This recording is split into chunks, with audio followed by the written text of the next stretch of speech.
¿De qué hablamos? Vamos a hablar de un árbol. Ahí Margarita ya tiró la punta. Ahí le voy a pedir a Rodolfo la imagen número 1, porque les presento a el Quercus suber. Sí, amigo tuyo. Sí, más conocido. ¿Cómo lo llaman?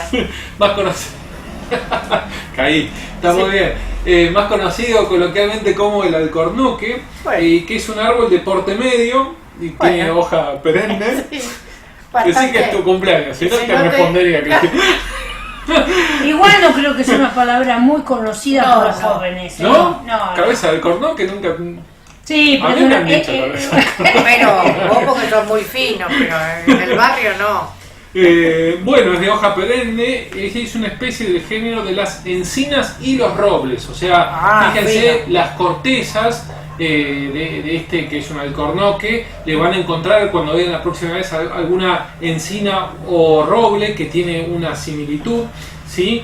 Y es interesante saber que viven entre 150 y 200 años. Hay algunos que se sabe que han vivido hasta unos 400 años, pero en promedio eso es el tiempo que viven. Y que una cosa interesante que yo no sabía, su bellota, entre otras bellotas de otros árboles, se la usa para alimentar los famosos cerdos que después van a terminar haciendo jamón, ¿no? La pata negra, etcétera. Bueno. La pata negra. Así que el famoso alcornoque o Quercus suber se lo utiliza para alimentar con sus bellotas a los cerdos. Vamos a ver la imagen 2 porque ahí vamos a ver la distribución, o sea, dónde vive, porque por lo pronto no viene, al barrio no hay. Al barrio no ha llegado, o si ha llegado traído por semilla de algún lado. Y fíjense que está fundamentalmente en la cuenca mediterránea. Ahí vemos el sur de Europa y el norte de África. Y el gran manchón verde comprende casi la totalidad de Portugal. Sí. Después vamos a ver que es el lugar donde, bueno, ahí ya se ve que es el lugar donde hay más alcornoques en el mundo. Estamos hablando del árbol. Del árbol, no hablamos de los portugueses. De ahí la fama del jamón, claro. Claro, y entonces este árbol es originario de Europa y del norte de África. Vamos a ver la imagen 3 porque esta zona, para el que alguna vez ha visto alguna película, ¿no?, de esa zona del sur de España, de Portugal o de Italia, esa zona de Sicilia, todas esas zonas secas, ¿no? Esas imágenes del Padrino que no tiene en la cabeza, o del norte de África, bueno, son de zonas muy secas, así como es también todo lo que es el olivo, por ejemplo. Sí.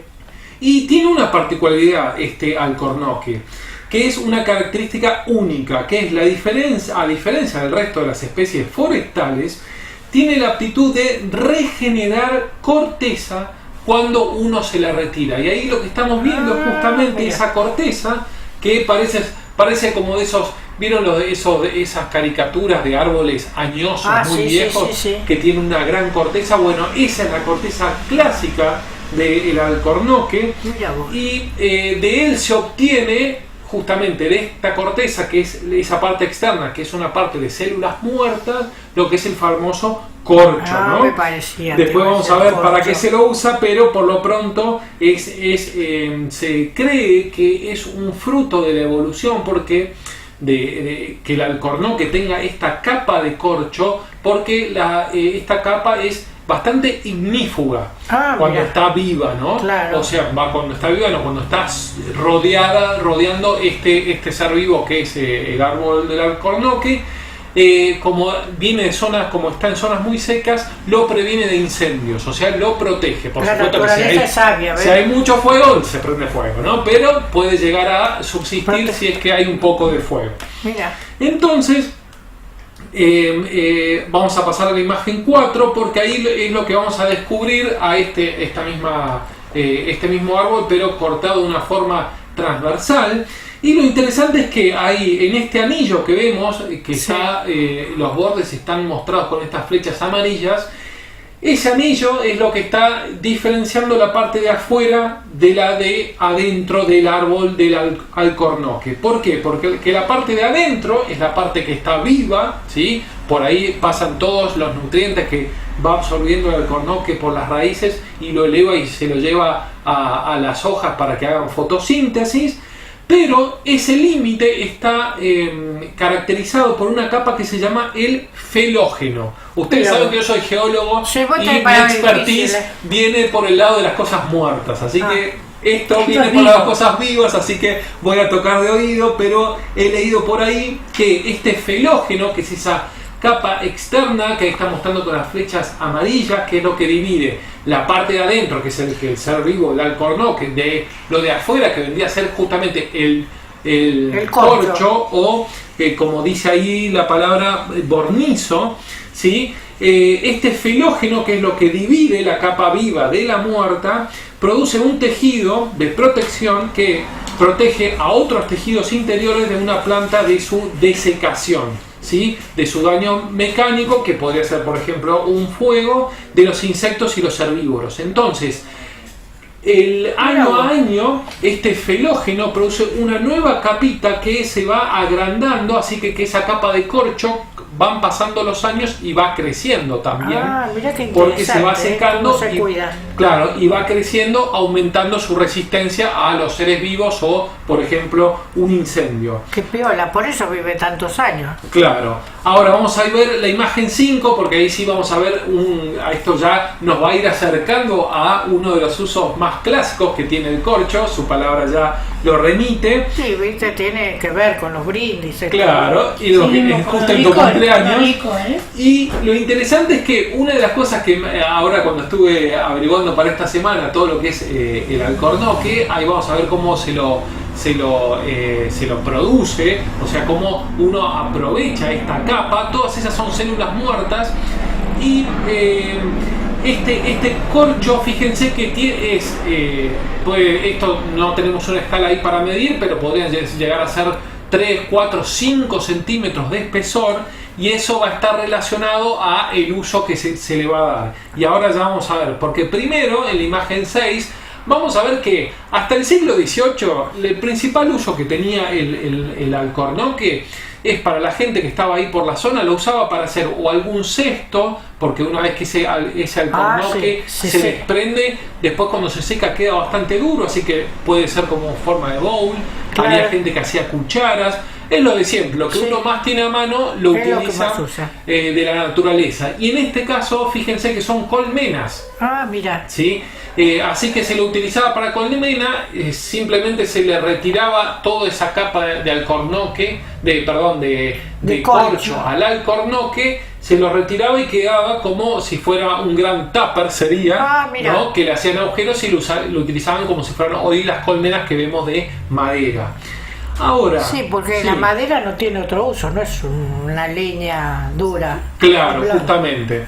En la imagen 7 lo que vamos a empezar a ver es que, después de contarles toda esta historia, ¿qué me dicen ustedes? Después que les mostré el alcornoque como está en su forma natural, con su clásico corcho rodeándola, porque es que hoy en día, y desde el siglo XVIII, encontramos que en zonas donde hay alcornocales, ¿sí? Así como están los olivos, están los alcornocales.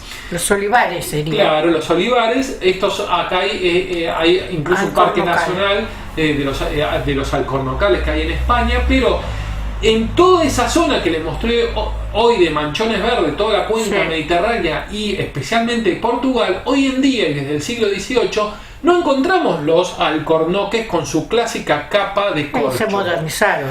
¿Y por qué habrá pasado? Fíjense, ahí esa capa de corcho se la han retirado. Y si se la han retirado es porque le han encontrado un uso que valga la pena y que a la hora de venderlo sea redituable.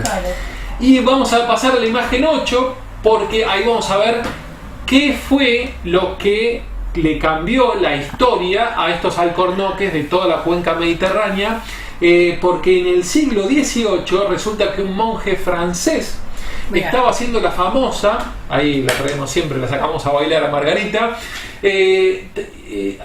él había venido a hacer, este monje francés, el famoso Camino de Santiago, que todos sabemos que también es Santiago de Compostela, pero que el origen está en un montón de lugares. Va de donde salís. De donde salís llega siempre. Todos los caminos, en este caso, conducen ahí a tierras gallegas, en Galicia, en Santiago de Compostela. Y él, cuando empezó a atravesar todo ese norte de la península ibérica, empezó a ver que otros peregrinos que venían del sur de la península ibérica, de todas zonas donde hay alcornocales o algo de alcornoque, en sus vasijas o en sus, digamos, todo lo que llevaban ellos en sus ánforas que tenían agua, siempre las tapaban con ese ruido clásico de tic, tic, tic. Claro. Y decían, ¿qué es eso, este monje? Mira vos, los monjes ves que eran pensantes. Estamos en día de monjes. Estamos en el día de monjes. Además del día de Cristina. Y Sí. entonces este monje, cuando vio ese corcho, o sea que esa corteza del alcornoque, la usaban, le daban una forma de circunferencia, un tubo, y con eso tapaban las ánforas. Los peregrinos que venían del sur de la península ibérica, empezó a preguntar de dónde salía eso, si eso era algo que se fabricaba o qué, le contaron, y ahí cuando se volvió a Francia con algunas muestras dijo, esto es espectacular, no para vino, sino para los famosos vinos espumantes o El champaña. Dom Perignon. El Dom Perignon, Dom exactamente. es una terminología de monje. Ahí está, muy Dom bien. le dicen a los María, monjes. sí. Claro, leí Claro. por ahí que justamente había sido un monje Monje benedictino hizo el Dom exactamente, Perignon. que se lo ¿Ves? había llevado. Entonces lo importante es que obviamente después se desarrolló esta cápsula también metálica, ¿no? Que tiene, porque todo es, como es un vino espumante, como su Sí. nombre lo indica, hay altas chances de que salga volando el corcho si no está bien agarrado. Entonces le descubrieron esa función para el vino para el corcho del alcornoque, tapar vinos espumantes. Y ahí empezaron a decir, bueno, pero capaz que podemos tapar más cosas. Y ya en una época de que venía Claro. la revolución industrial, se le empezó a encontrar una función que, si bien ya los griegos y los romanos la usaban para tapar algunas ánforas, no estaba muy desarrollado Claro. por ellos. Entonces, a partir de este monje, se empezó a demandar muchísimo esta capa de células muertas que llamamos corcho, que es propia del alcornoque, y ahí vamos a ver que en la imagen 9 cómo es hoy en día la extracción del árbol. Que lo interesante, yo veía videos, es que es muy didáctico en el sentido que se aprende fácil a sacarle esa corteza. Mira. Hay que tener algunos cuidados. El primero es que la corteza se retira en época de primavera y verano, porque ahí es la época donde se está desarrollando más el árbol y no tiene riesgo de que uno le pueda hacer mal al retirarle, porque Porque imagínense, después el árbol sigue vivo. claro, que de repente le quitamos esa corteza ¿Y que es la para- genera? sí, eso es lo interesante, que es para darle protección. Entonces, fíjense que hoy en día, cómo es la industria del corcho del Sí. alcornoque. Uno planta de la bellota Sí. un alcornoque, Bien. tiene que esperar por lo menos 35 años para que dé una primer capa, ¿sí? de corcho. Mira vos. Esa primer capa se retira con mucho cuidado. Lo que decía que es muy didáctico en el sentido que uno lo corta siempre verticalmente al tronco de un lado y del otro, le hace como un tajo y después como si fuera descascarando. Pelando ¿sí? una banana. Claro, lo va descascarando y eso se retira. Entonces, la primera vez que uno lo saca, después de 35 años de esperar que su alcornoque esté Claro, ahí, eso es para los eso hijos no y sirve nietos. para otra cosa que, por ejemplo, los famosos portales de Belén, ¿no? Estos, ¿cómo tiene un nombre que nosotros le decimos? Los pesebres, Los ¿no? pesebres. Claro, allá en España se los usa para eso, no se lo usa para corcho, para tapar, porque son de muy baja calidad y ya pasaron 35 años. Mira vos. Hay que esperar de 9 a 15 años a que esa capa Más. año a año vuelva a crecer, mira. porque afortunadamente, como decíamos, esa capa constantemente crece y uno, si se la saca, se vuelve a generar a partir de este felógeno que decíamos antes. Y después de esperar de 9 a 15 años, Más uno que se los lo retira, 35. además de los 35, la segunda vez que se lo saca, eso se llama el segundero. El primero se llamaba, que ya lo mencionamos antes, se llamaba, ya se los digo, algo con B larga, ya se los digo. Estamos en Bueno. la primera imagen. Sí. El bornizo, ese de los 35 años se llamaba bornizo, que solamente sirve para cosas. Para artesanía. Artesanía, exactamente. El segundo se llama convenientemente segundero, pero ni aún ese tiene buena calidad para corcho. ya vamos a ver para qué se lo usa, y recién hay que esperar otros de 9 a 15 años para que vuelva a desarrollar una corteza, y ahí a partir de ahí, o sea, 35 años más, pongamos 9 años en la zona sur de Andalucía, por ejemplo, donde se desarrolla más rápido, entonces con 9 años ya tengo un espesor que va a ser el espesor que va a tener el corcho al final, o sea, por lo menos 24 milímetros, 2,4 centímetros tiene que tener de crecimiento después de 9 años. En la zona norte de Cataluña tardan 15 años en desarrollar ese espesor, entonces hago 35 años, le saco el bornizo, espero de 9 a 15 años, le saco el segundero, espero de 9 a 15 años de vuelta, y recién ahí es un corcho de buena calidad para tapar bebidas que uno quiere mantener, digamos, aisladas del oxígeno, ¿sí? Por eso ahora no se ven los corchos de esos. Ya no hay los vinos de gran calidad. Claro, por eso una buena forma de ver si en tu cumpleaños te regalan un buen vino o no, es si es de corcho. Si tiene corcho. Si no tiene de plástico. Primero si es de plástico o es de corcho real. Y después vamos a ver que en el medio hay algunas salvedades que se pueden hacer, como para no quedar mal con un amigo, para decir, bueno, te regalo un vino. No es corcho 100% el tapón, como le dicen en España, pero fíjate, si me lo miras bien, alguna partecita tiene de alcornoque. Ahora vamos a ver. Pero hoy hablamos de la paciencia entre los monjes, que están muy bien, hay un hilo conductor, ¿eh? ¿Viste? Hay un hilo conductor. Te invito después, Margarita, que lo termines al hilo conductor. Sí. Y el alcornoque, que necesita tantos años para esa producción. Sí. Fíjense que en la imagen 10 vamos a ver justamente que ahí se ve claramente donde estos hacheros van cortando un tronco, pero van a ver que, fíjense que a diferencia de la imagen anterior donde lo veíamos rojo, ¿no? Donde le acababan de sacar esa capa de corcho, fíjense que acá tenemos del hacha para arriba es el alcornoque original. Han pasado 35 años más los 9 o 15 y tiene todavía su capa original. Llega a una altura que no se la sacan porque el árbol necesita alguna parte estar protegido para que no se les muera, porque también esto es fuente de tu ingreso.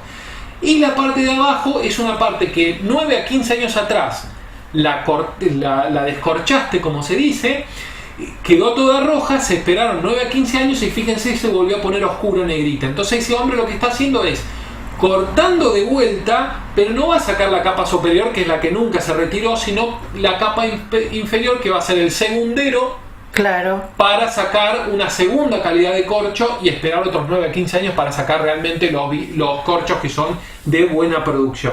¿Sí? Pero miramos, increíble, tantos años para 2 vidas. Bueno, en la imagen 11 no hay que tirar los corchos. A partir de esto yo no vuelvo a tirar. Si alguna vez descorcho un corcho, lo guardás y encontrás un corcho. Una reliquia. Claro. Sí. Vamos a ver en la imagen 11 que fíjense todas esas cortezas, porque esto es una industria que mueve millones de euros, ¿no? Todas esas cortezas se van retirando y se las van apilando, ¿sí? Y se las llevan a los lugares donde se van a producir los corchos.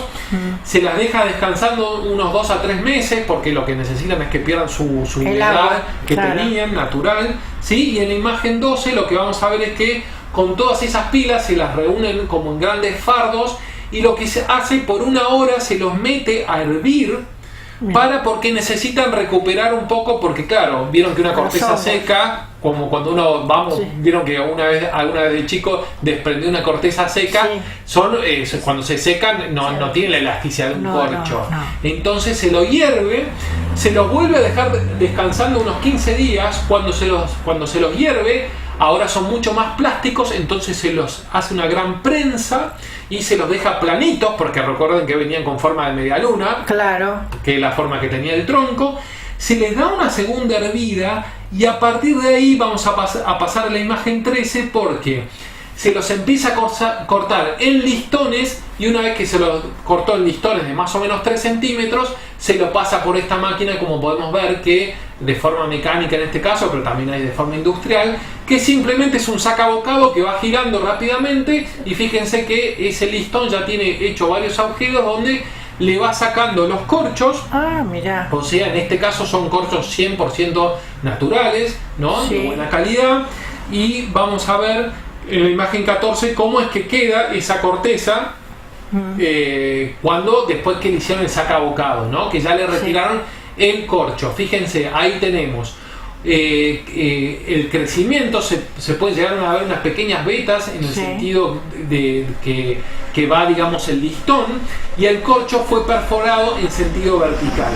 Entonces, a partir de ahí, esto a partir del siglo XVIII, con la revolución industrial, explotó esta industria, y además con la mecanización, como veíamos recién. Claro. Y fíjense, vamos a pasar a la imagen 15, donde empezamos a hablar justamente acá para poner a prueba a tus amigos cuando te regalan un vino, porque lo que vamos a ver es que en el sector superior tenemos el corcho, el del mejor amigo, o el amigo que nunca falla, o el amigo con dinero, puede ser alguna de esas o todas juntas, como el de Dom Perignon, que ahí tenemos el 100% de Alcornoque, el natural. Bien.